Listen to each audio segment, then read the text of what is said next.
അസ്സലാമു അലൈക്കും വറഹ്മത്തുള്ളാഹി വബറകാത്ത്.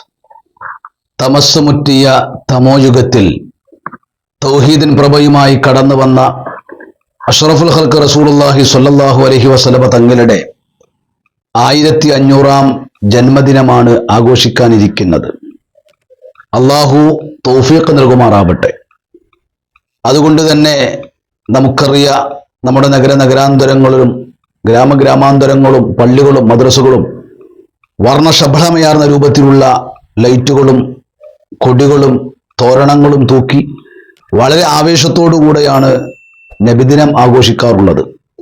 എന്നെ കേൾക്കുന്ന സ്നേഹിതകളായ മുഅ്മിനീങ്ങളോട് എനിക്ക് പറയാനുള്ളത്, റബീഉൽ അവ്വൽ പ്രവേശിക്കുന്നതിന്റെ മുമ്പ് തന്നെ മുത്തുനബി സല്ലല്ലാഹു അലൈഹി വസല്ലമ തങ്ങളുടെ നബിദിനം ആഘോഷിക്കുന്നതിന്റെ മുമ്പ് തന്നെ മുസ്ലിം സമൂഹത്തിന്റെ ആത്മാവിന്റെ ഉൾപ്പുളകമായ മദീന മുനവ്വറയിൽ അന്ത്യവിശ്രമം കൊള്ളുന്ന മുത്തുനബി സല്ലല്ലാഹു അലൈഹി വസല്ലം തങ്ങളുടെ മേലിൽ ധാരാളം സ്വലാത്ത് ചൊല്ലി ഹദിയ ചെയ്യുക.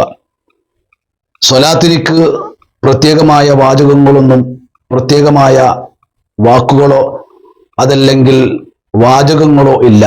ഏത് രൂപത്തിലാണെങ്കിലും നമുക്ക് മുത്തുനബിയുടെ അപദാനങ്ങൾ പറയാൻ പാടാം. എന്ന് പറഞ്ഞാൽ മുത്തുനബിയെ പ്രശംസിക്കുക, അത് സ്വലാത്താണ്. പ്രത്യേകമായ വചനങ്ങൾ അതിനില്ല.